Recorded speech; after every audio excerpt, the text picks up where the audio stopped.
الحمدللہ الحمدللہ رب العالمین والعاقبۃ للمتقین والصلاۃ والسلام علی سید الانبیاء والمرسلین قال اللہ تبارک و تعالی فی کلام المجید والفرقان الحمید اقیموا الصلاۃ وآتوا الزکاۃ وارکعوا مع الراکعین صدق اللہ العظیم وصدق رسولہ النبی الکریم۔ آج ہم جس موضوع پہ گفتگو کر رہے ہیں وہ ہے نماز کی فضیلت۔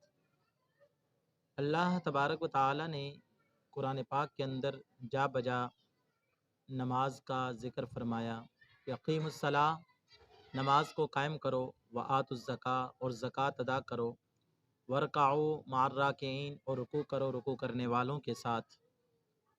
آج اس معاشرے کے اندر نماز کی اتنی فضیلت، اتنی اہمیت ہونے کے باوجود ہم نے اس نماز کو چھوڑ دیا۔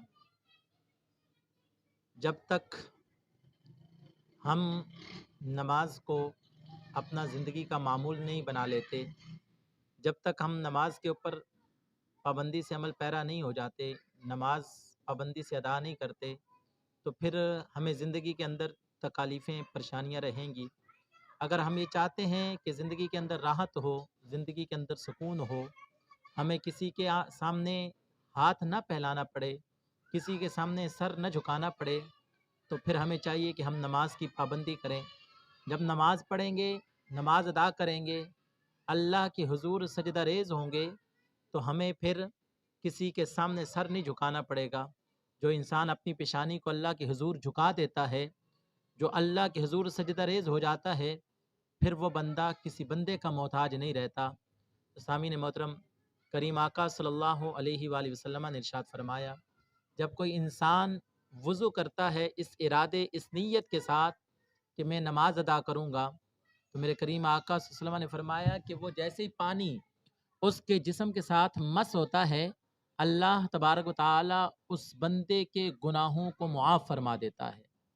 اگر وضو کرے، نماز کا صرف ارادہ کرے، تو اللہ تبارک و تعالی اس کے گناہوں کو معاف فرما دیتا ہے۔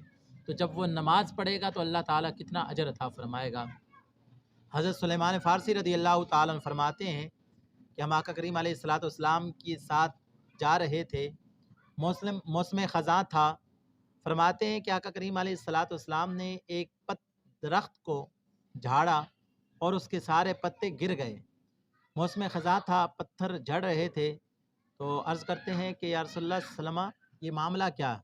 حضور علیہ الصلوۃ والسلام نے فرمایا، جس طرح موسم خزاں میں درخت کے پتے جھڑتے ہیں، اسی طرح جب بندہ نیک اعمال کرتا ہے، نماز کی پابندی کرتا ہے، تو اللہ تبارک و تعالی اس بندے کے گناہوں کو یوں معاف اور بخش دیتا ہے۔ یعنی جب نماز پڑھیں گے تو اللہ تعالی آپ کے گناہوں کو معاف فرما دے گا۔ اور آقا دو جہاں سرور دو عالم صلی اللہ علیہ وسلم نے ارشاد فرمایا کہ ایک بندہ ہے، اس کے گھر کے سامنے ایک صاف اور شفاف پانی کا چشمہ ہے۔ میرے کریم آقا نے صحابہ کرام سے پوچھا، اے میرے غلاموں بتاؤ، اگر اس چشمے کے اندر بندہ دن میں 5 دفعہ غسل کرے، کیا اس کے جسم پر کوئی میل رہے گی؟ تو صحابہ کرام نے عرض کی، یا رسول اللہ نہیں رہے گی۔ میرے کریم آقا صلی اللہ علیہ وسلم نے فرمایا، بندہ مومن کی یہی مثال ہے، جب وہ دن میں 5 وقت نماز پڑھے گا، نماز ادا کرے گا، تو وہ گناہوں سے بھی اس طرح صاف ستھرا ہو جائے گا جس طرح اس پانی کے اندر غسل کرنے سے اس کا جسم صاف و ستھرا ہو جاتا ہے۔ سامعین محترم، نماز کے اندر انسان کبھی قیام کی حالت میں رب کو یاد کرتا ہے۔ میرے کریم آقا نے فرمایا، جب وہ کانوں کی طرف ہاتھ اٹھاتا ہے تو اللہ اس کے ہاتھوں کے گناہوں کو معاف فرما دیتا ہے، اور جب وہ بندہ کھڑا ہوتا ہے اللہ اس کے سر کے گناہوں کو معاف فرما دیتا ہے۔ جب وہ بندہ سجدے میں جاتا ہے تو اللہ تبارک و تعالیٰ اس کے سارے گناہوں کو معاف فرما دیتا ہے۔ آج ہمیں چاہیے کہ ہم قرآن کے اوپر عمل کرتے ہوئے نماز کو اپنی زندگی کا دستور اور منشور بنا لیں۔ جب ہم اللہ کے حضور جھکیں گے تو پھر ہمیں کسی کے سامنے جھکنا نہیں پڑے گا۔ تو سامعین محترم، آقا دو جہاں سرور دو عالم صلی اللہ علیہ وسلم نے ارشاد فرمایا کہ بندہ مومن کی معراج یہ ہے کہ وہ نماز پڑھے۔ مطلب نماز کے اندر گویا کہ وہ رب سے ہم کلام ہوتا ہے، اللہ سے وہ راز و نیاز کی باتیں کرتا ہے، اور مومن کی معراج یہ ہے کہ وہ نماز کی پابندی کرے۔ حضرت جبرائیل علیہ الصلوۃ والسلام آقا دو جہاں سرور دو عالم صلی اللہ علیہ وسلم کی بارگاہ میں حاضر ہوئے۔ مشکات شریف کی پہلی حدیث کے اندر میرے کریم آقا صلی اللہ علیہ وسلم سے عرض کی، یا رسول اللہ احسان کیا ہے؟ حضور نے فرمایا احسان یہ ہے کہ تم اپنے رب کی نماز یوں پڑھو گویا کہ تم اپنے رب کو دیکھ رہے ہو۔ عرض کی یا رسول اللہ اگر اس درجے کی نماز نہ پڑھ سکیں تو پھر؟ میرے آقا نے فرمایا پھر نماز یوں پڑھو کہ گویا تمہارا رب تمہیں دیکھ رہا ہے۔ جب ہم اس حال میں نماز پڑھیں گے تو نماز کے اندر ہمیں راحت و سکون بھی میسر آئے گا، اور جب دنیا سے چلے جائیں گے اور قبر کے اندر یہ روشن نماز ہمارے لیے بخشش کا ذریعہ بھی ہوگی، نجات کا ذریعہ بھی ہوگی۔ اور ایک عورت حضور علیہ الصلوۃ والسلام کی بارگاہ میں آئی، آ کر عرض کرتی یا رسول اللہ مجھ سے گناہ ہو گیا۔ آقا کریم علیہ الصلوۃ والسلام نے عرض پوچھا یا رسول کیا گناہ ہوا؟ عرض کرتی یا رسول اللہ سلمہ مجھ سے زنا ہو گیا۔ تو حضور علیہ الصلوۃ والسلام نے فرمایا کہ زنا، کیونکہ تم شادی شدہ ہو، شادی شدہ کی سزا یہ ہے کہ اس کو رجم کر دیا جائے۔ عرض کرتی یا رسول اللہ صلی اللہ علیہ وسلم کہ پھر میرے ہاں بچہ ہوا تو میں بدنامی کے ڈر سے اس بچے کو قتل کر دیا۔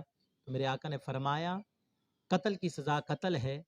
اور عرض کرتی ہے یا رسول اللہ صلی اللہ علیہ وسلم اس بچے کو میں سرکے کا کام کرتی تھی اس میں ڈال دیا اور اس کو بیچ دیا۔ تو میرے آقا نے فرمایا رجم کی سزا، زنا کی سزا رجم ہے اور قتل کی سزا قتل ہے، اور جو تو نے بچے کو سرکے میں ڈالا میرے آقا نے فرمایا اس کی سزا تجھے روز محشر ملے گی۔ یہ بتانا مقصود اس لیے تھا، میرے آقا نے فرمایا تم آئی تو ہمیں یہ محسوس ہوا گویا کہ تمہاری نماز اثر چھوٹ گئی، اس طرح تم گھبرائی ہوئی تھی۔ تو نماز اثر کی اتنی اہمیت ہے کہ میرے آقا کریم علیہ الصلوۃ والسلام نے فرمایا کہ نمازیں ادا کرو۔ جب انسان نماز پڑھ کے جاتا ہے تو اللہ تعالیٰ اس کو گناہوں سے پاک و صاف فرما دیتا ہے۔ اللہ کی بارگاہ میں دعا ہے اللہ تعالیٰ ہم سب کو عمل کی توفیق عطا فرمائے۔ وآخر دعوایا ان الحمد للہ رب العالمین۔